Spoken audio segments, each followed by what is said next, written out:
Welcome to a new story for a new week, the Earth Story podcast. My name is Will Rand, and it is a gift to be with you this week. We have a special episode this week featuring a broadcast of a live storytelling gathering that happened last weekend in the Skagit Valley of Washington State. You will hear from storyteller ʷalʔalq Lora Pennington, poet Robert Hasselblad, violinist Grace Alexander, and myself on piano. We begin with an invocation delivered by Robert and the performance of J.S. Bach's Prelude and Fugue No. 1 in C major. As we're here today, and I'm thinking about voice, and I'm thinking about how important it is for listeners to be in the room with voices. Otherwise, the voices don't really have much to say. So this is my poem, Prodigal Choir. Is any sacrament as deep as the sound of our own voice, received as a chalice from heaven's storehouse?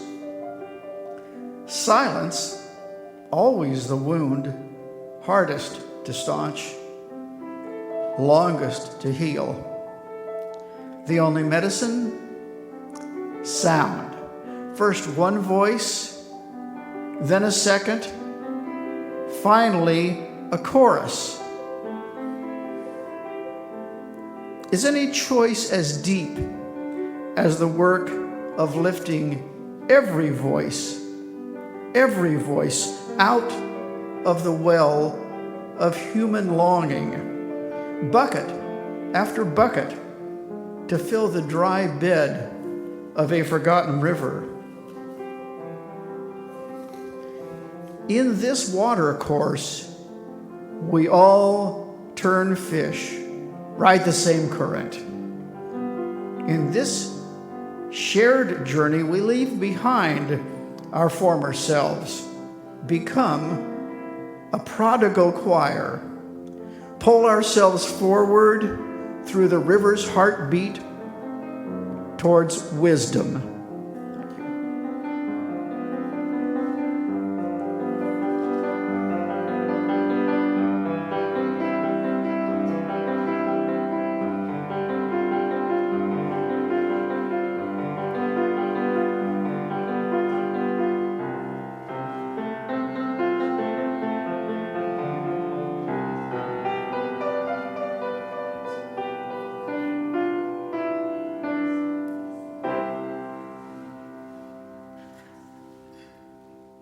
This gathering was anchored by the telling of the year-round story as remembered, told, and recorded by ʷalʔalq Hilbert.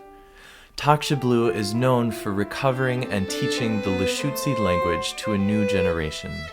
Thanks to her work, ʷalʔalq continues to be heard all around the Salish Sea.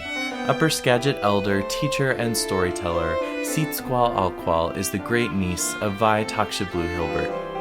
She continues on the work of teaching her language and culture, channeling her Grandma Vi as she shares this story with the gathered community at Burlington Lutheran Church. As accompanists, Robert, Grace, and I joined our stories and creative energies, responding to ʷalʔalq's telling of this great story. After spending time with the story, Robert selected poems that he had written that could companion with the story in moments of pause. Grace and I provided musical underscoring throughout the story.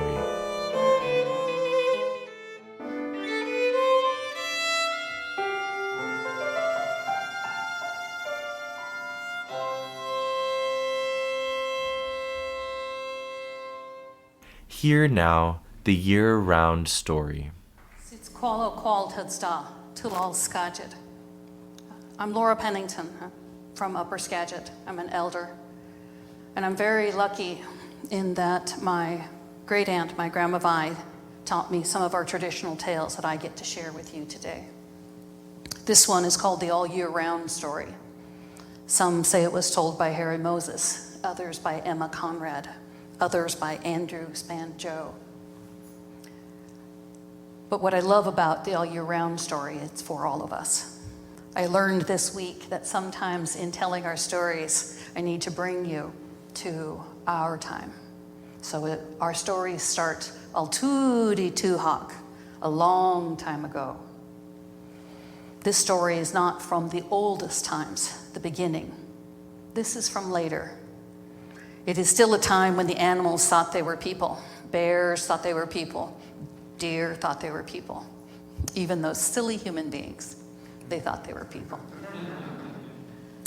But this is a time after the sky had been brought up and all of the villages were just starting to disperse. In one village, there was a couple, star-crossed lovers. And they were not supposed to be together. And yet they fell in love and they ran away and they married. They thought they would live happily ever after, as stories go. But her father was the headman of this village, and he was very mad that she had done this. Who is she to just marry anybody? I know better. And so as they came back into their village to show their love, he had been plotting, and he went back to a beach and he built a box, a great box, a huge box. And he was so mad. At first, people didn't know when they saw the box, what will he do with this? It's big enough for two. Is he going to harm his own daughter? But no. He was so mad when he built this box, and he took his new son-in-law and said, "How dare you do this? I am the head man of the village, and you, who are you? Who are your people? How dare you marry my daughter?" And he put the son in the box, and he sealed it up, and in late at night, he shoved this box into the sea.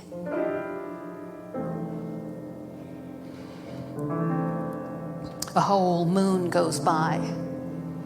The headman had built that box well, and he expected it to take that young man to the bottom, and it didn't.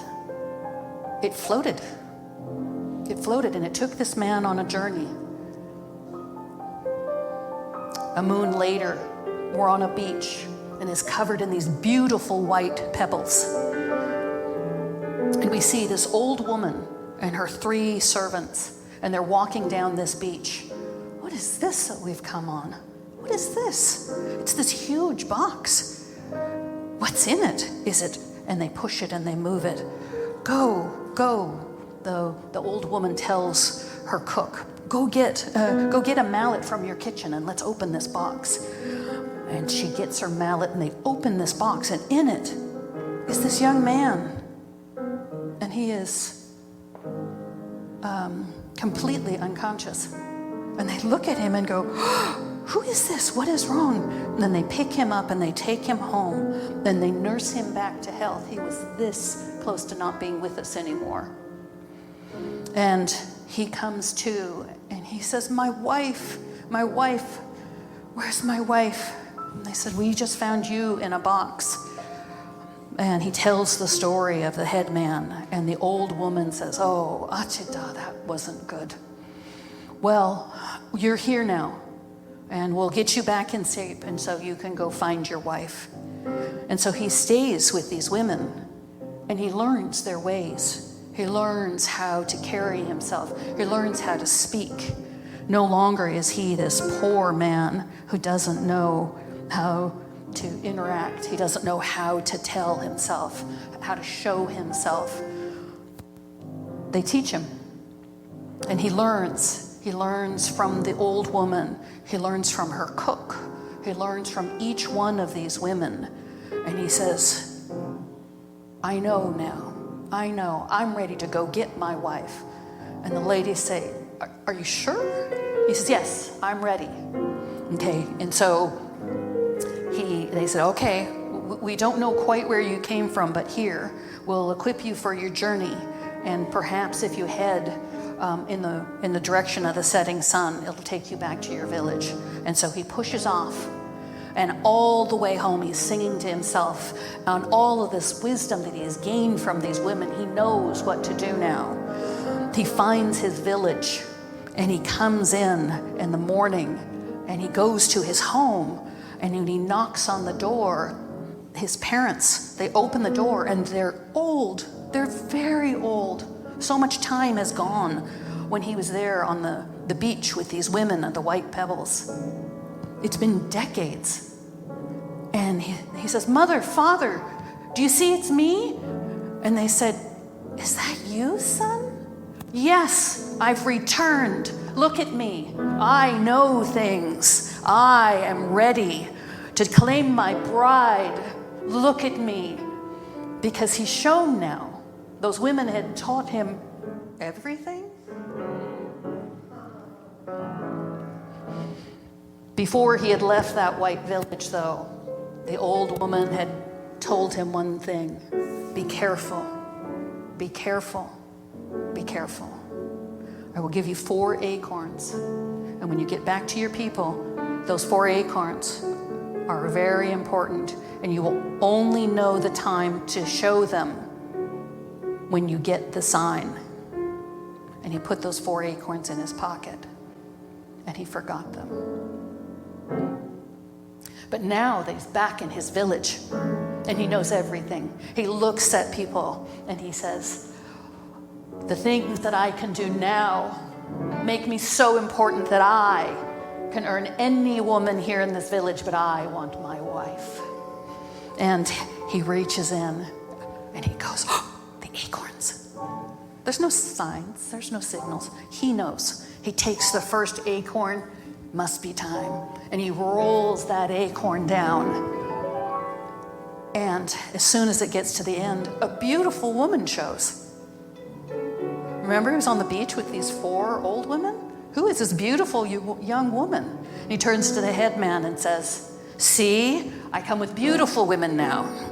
And the headman says, but you're married to my daughter. But look at who I've brought with me. And then he realizes what's here, and he takes out another acorn, and he rolls it again. And instead of the cook, another beautiful young woman goes, and there is that young man. See? The headman's saying, what about my daughter? Look at this woman. Isn't she more beautiful than the last?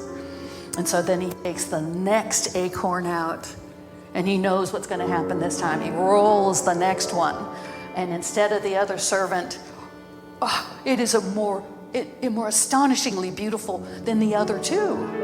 And that young man, he knows exactly what he has now. All of the learnings, all of the teachings. He is the rival for any woman, let alone this headman. Finally, he says, I have one more acorn to show you. And as it goes by, he comes across and he lays that acorn down and it rolls. He's expecting, even more astonishing. And as that acorn rolls, it comes out, and it's his wife. His wife. Remember the one that he had been seeking? The one that he was in the box for?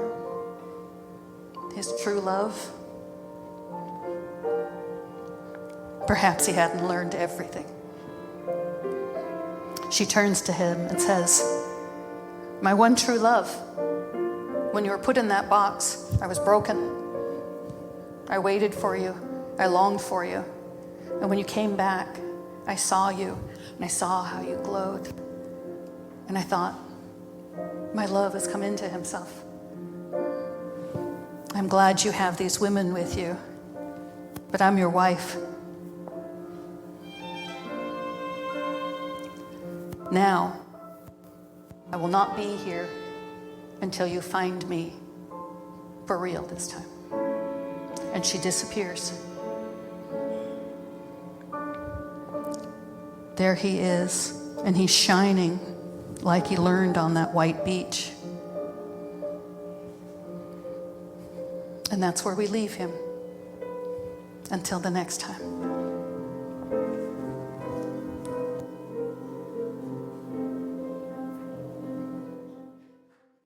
Since moving up to Skagit, we lived for most of our marriage in Tacoma, and we lived in busy neighborhoods. And since moving up here, we have a house that abuts a green belt, and we have woods behind us, and I get to see where the light comes in each morning, and I get to see where the light leaves each evening.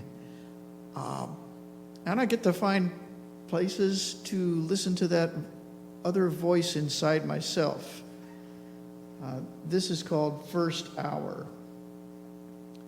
Reaching for the kitchen light before daybreak, I listen to the swish and swivel of honey locust and red maple leaves.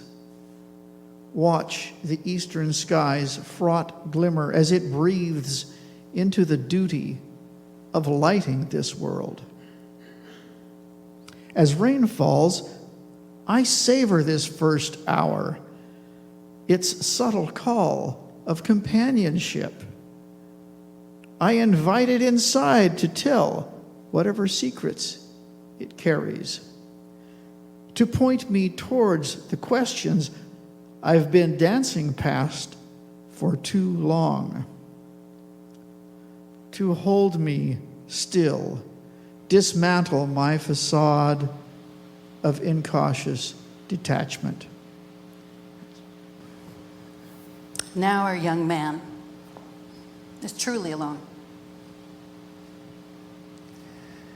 He realizes that he's got to go, perhaps still in the direction of the setting sun.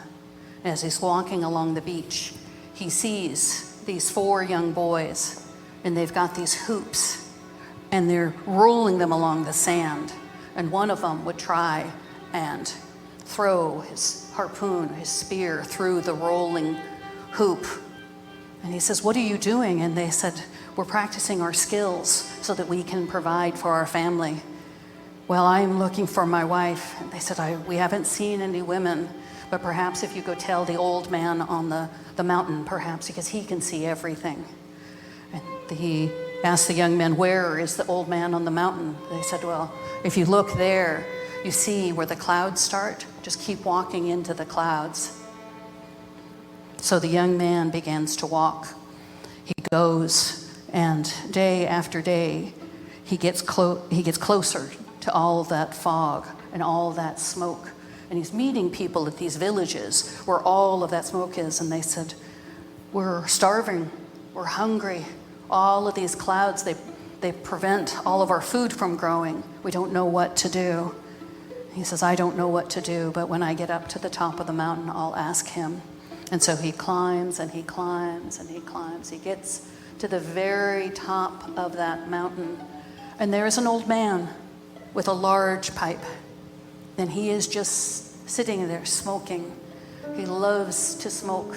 He loves to create clouds. He loves all that he does as he sits on top of that mountain. And the young man comes to him and says, "Why do you sit here? Why do you create this smoke? Do you realize the people below you are starving?" He says, "No, they love the smoke. They love the clouds. They love to live like this." And the young man says, "Well, they told me that they were hungry and they wish they could see the sun."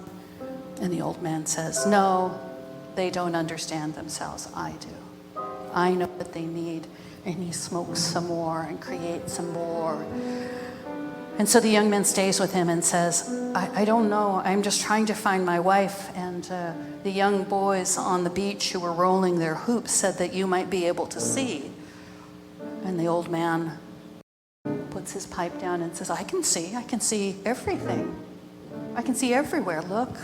Look at all the beautiful gray clouds, and then you can see the sky above it. I can see everything from up here, don't you? He said, "But I can't see my wife. Could you take a break?" "What do you mean take a break?" says the old man. "Why would I ever want to stop smoking my pipe?"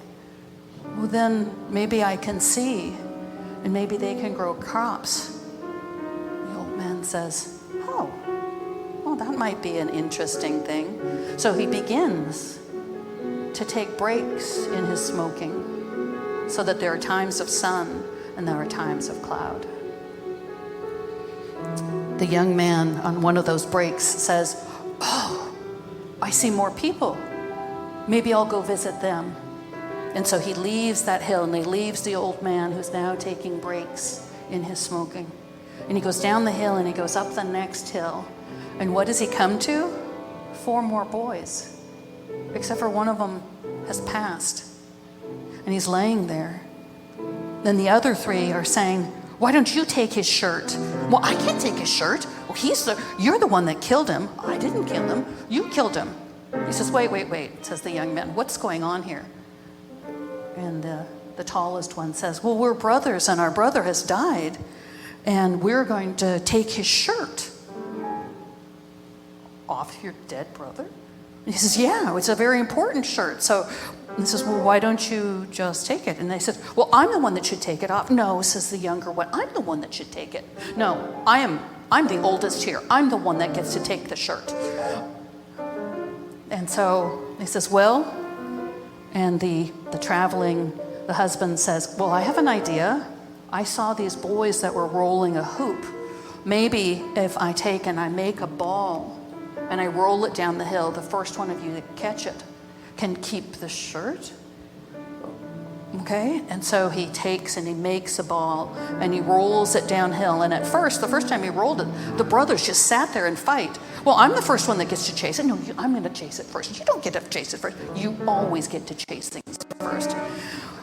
So he goes and gets the ball and he brings it back. He says, I'm going to roll it this time. And I want you guys to actually follow it. And so he rolls the ball, and as they're following it, they're fighting the whole way down. Don't push me. I'm going to get the ball. I'm going to get the ball.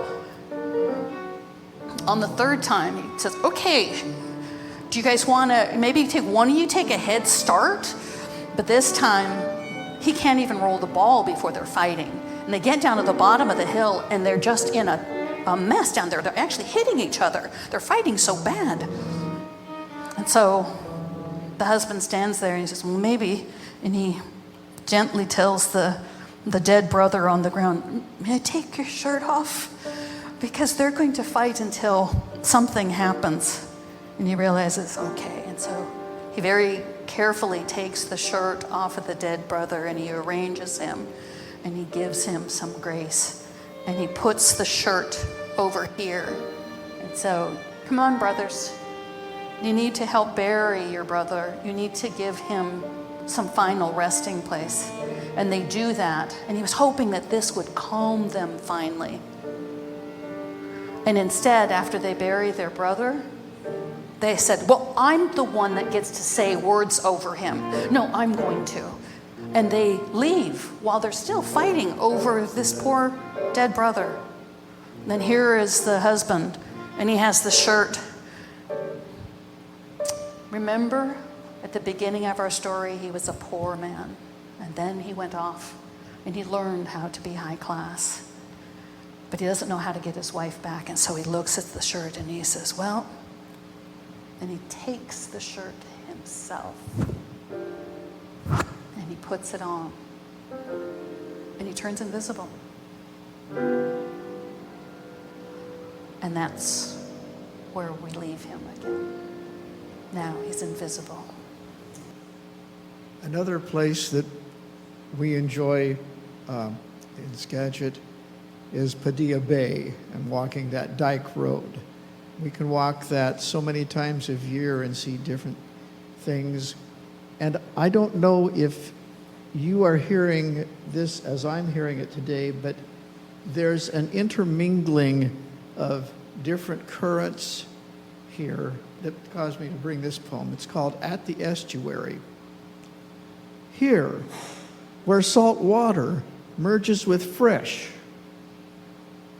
opposite eddies dance together under a breaking open January sky. As sunlight leaps from the beak of the red-tailed hawk and glances off blue heron's back and comes to rest in the damp mud where bunchgrass shines. These tideways runnel together, weave their ageless tapestry of shared handiwork. So also for us, many ways to meet in our near distance. You and I, dear stranger, so many reasons to engage across the differences, to wade into the trembling confluence that will birth what the world wants of us. Our young man is invisible. But while he's invisible, he can see. And he can see that there is a line of frost. And he follows this line of frost, and it brings him to this hut. And in the hut is an old woman, a very old woman. And she says, "Oh, what are you doing here? Most people can't see this. You get in here." And she hides him. She hides him under the snow in her village. She says, "My sons are coming back. And if they see you here, you'll be in danger." And so she hides him under the frost. And soon the first brother, her first of her sons, come in. And everything turns to ice crystals. And he comes in and he says, Mom, I smell a human." She says, "Oh, how would a human find us here? Come on in and get something to eat. You've been working hard." "Yes," he says, "yes, I froze the lakes. It was good. It was a good day's work." And then the crystals start to form up the walls as the second son comes in. "Oh, mother, I smell a human." "Oh, how would a human even know where we're at?" The young man is hidden there under the snow, and he's shivering as the third son comes in, as the ice has reached clear to the ceiling, and he says, "I have done such a good month's work. I froze their fingers off. It was good. I have brought such devastation. This was a good month." And so the young man is under there. He's so cold, and he's hearing all about all these people freezing to death. And he says, "I don't know how I'm going to get out of this." And the mother says, "Please go ahead and eat something, son. Your brother will be coming home soon." "Oh, we don't like him. He brings green to our beautiful white wilderness." She says, "Oh, but the humans need this." "Oh, those humans, we only want to eat them and freeze their fingers. That's all we want for them." And so as the fourth son comes in, the older brothers go to sleep. And what he brings in is nice misty weather and a little bit of green. And he comes in and he says, "Why are you underneath the frost there, young man? What are you doing?" And he comes out and he tells the fourth son what he's done and how he lost his bride and what he wanted. And the youngest brother says, "Oh, I understand. I'll help you. I'll help you find your wife, but I want to let you know, after all you had done, she had decided to marry another." And the young man was heartbroken. "How could she marry another?" "Well, after all I've done, yes, I understand. But maybe I'll have one chance." And he takes that shirt of invisibility and he goes down to the village where she's getting ready to marry someone else. And in our culture, the bride prepares herself with some tea. And she is sitting there with her three sisters, and each one of them is going to bring her this tea, and she has to drink it. And she wasn't quite sure she wanted to do this marriage, the second marriage of hers, but her father had convinced her this was the right thing to do. This was an advantageous marriage. This is a marriage of her equal, finally. And she says, "All right, this is what my father wishes. I will do this." And so, "Sister, bring me my tea." And she's sitting there and she's getting ready and she's drinking her tea. And as she gets the tea up, she thinks for a minute. And just as she's thinking there, her first husband leans over and drinks the tea so she can't drink it. And the bride-to-be goes, "Sister, did you bring me tea?" And the sister said, "Oh yeah, well, let's try this again." And the second sister brings another cup of tea and she sits there and she's getting ready, because remember, she needs to drink this tea before she can do this marriage. And she's thinking and just trying to do what's best for the village. And then the husband leans over, drinks that tea again. And she goes, "Sister, did I spill it?" "No, that was there." And finally, the youngest sister comes in and brings that cup of tea, and she sits and waits. And they're both getting ready and the sister is going to drink it, and the younger sister's keeping an eye, but they hear a sound, and he reaches over and he finally slurps up that last cup of tea. And finally the bride goes, "All right, what's going on here?"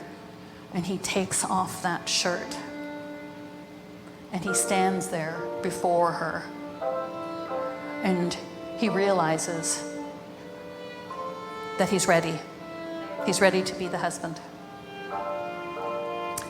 And that is almost the end of our story. I'm not much of a gardener.